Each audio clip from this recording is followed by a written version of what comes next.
போது பெரிய தையல் வைக்கிறதுக்காக நம்பர் 5 வந்து ஸ்டிச்சஸ் ரெகுலேட்டரை நாங்கள் வச்சிடுறோம். ஆனால் போட்டோன்னா இந்த மாதிரி பொடி தையல் விழுகுது, என்ன சரி பண்ணாலும் சரியாகலை அப்படின்னு சொல்கிறவங்களுக்காக இந்த வீடியோ. இப்போ பார்த்தீங்கன்னா நீங்கள் வச்சு பார்க்கணும், பெரிய நம்பர் வச்சு அந்த மாதிரி விழுகுது அப்படின்றப்ப என்ன பண்ணணும்னா துணிக்கு ஏற்ற மாதிரி தான் நீங்கள் மாற்றணும்.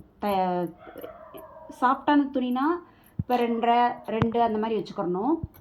ரொம்ப கொஞ்சம் திக்கான துணினா என்ன பண்ணால் நீங்கள் 3 வச்சுக்கணும். அந்த மாதிரி வச்சு நீங்கள் தைக்கும் போது தான் நீங்கள் அந்த மாதிரி மாற்றும் போது உங்களுக்கு வந்து கரெக்டாக இருக்கும், தையல் சரியாக விழுகும்.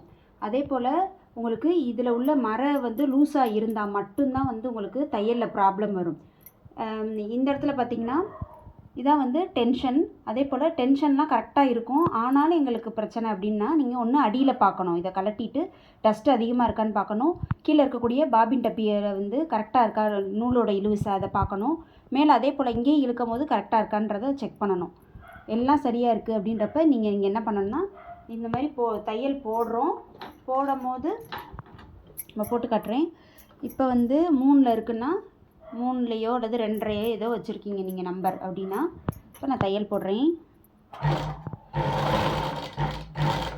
இப்படி மாற்றும் போது அப்போ முதல்ல சுருக்கும், அப்போ பின்னாடி பார்க்கணும் உங்களுக்கு லூப் விழுந்திருக்கான்னு. இல்லை மேலே ஒரு கலர் கீழே ஒரு கலர் போட்டிருக்கனால உங்களுக்கு புள்ளி மாதிரி தெரியுது, மித்தப்படி வந்து இதாகாது. அடுத்து பார்க்கும்போது தையல் வந்து பொறுமையாக தான் நீங்கள் எதுணும், சடன்னு திருகக்கூடாது. இப்போ நான் 4ல் வைக்கிறேன்.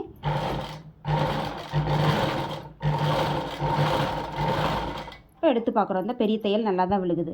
ஆனால் உங்களுக்கு அப்படியும் இதாக இருந்ததுன்னா என்ன பண்ணுறீங்கன்னா இப்போ 3ல் இருக்குது அப்படின்னா நீங்கள் 4ல் அப்படி வைக்கிறீங்க அப்படின்னா இந்த இது இருக்கு இல்லையா, இந்த ஸ்க்ரூ, இதை வந்து நீங்கள் நல்லா வெறுமனையே இது பண்ணால் இப்போ லூஸாக இருக்குதுன்னு அர்த்தம். இந்த மாதிரி பண்ணும்போது அந்த மாதிரி இப்படி நீங்கள் டைட் பண்ணும் போது இந்த இது பண்ணுதா லூஸாக இருந்தால் மட்டும்தான் அது இறங்கும். அப்படி இல்லைன்னா என்ன பண்ணால் நல்லா இந்த சக்கரத்தை அப்படி பிடிச்சிக்கிட்டு நல்லா டைட் பண்ணணும். உங்களால் முடிஞ்ச அளவு சக்தியை பயன்படுத்தி டைட் பண்ணிடணும். அதுக்கப்புறம் என்ன பண்ணிங்கன்னா இப்படி இது பண்ணும்போது சிரமமாக இருக்கும். அதாவது நீங்கள் நம்பரை வந்து சேஞ்ச் பண்ணும்போது பின்னாடி இப்படி இது லூஸ் பண்ணால் ரொம்ப இதாக இருக்கும், ஆனால் வந்து நீங்கள் இப்படி இது பண்ணும்போது டைட்டாக இருக்கணும். இந்த மாதிரி இருந்தால் தான் கரெக்டாக இருக்குது ரெகுலேட்டர்னு அர்த்தம்.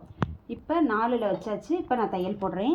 இது வந்து 2x2 துணி ஸ்டிச்சஸ் ரெகுலேட்டரில் நம்பர் 4ல் வச்சதும் இந்த மாதிரி தையல் வரணும். உங்களுக்கு அப்படி பின்னாடி திரிக்கும் போது லைட்டாக லூப்பு விழுந்ததுன்னா லைட்டாக டைட் பண்ணுங்கள். இல்லை சுருக்குது அப்படின்ற மாதிரி இந்த இடத்துல லைட்டாக டென்ஷனை லூஸ் பண்ணுங்கள். பெரிய தையல் வைக்கும் போது இந்த வேலை பண்ணணும். பெரிய தையல் வைக்கும் போது லைட்டாக அப்படி லூஸ் பண்ணிவிட்டு தையல் போடுங்க.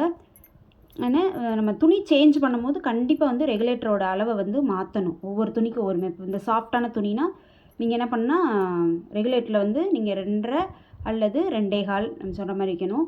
அதே போல் இந்த இடத்துல வைக்கும் போது கொஞ்சம் லைட்டாக லூஸ் கொடுத்துட்டு நீங்கள் இது பண்ணணும்.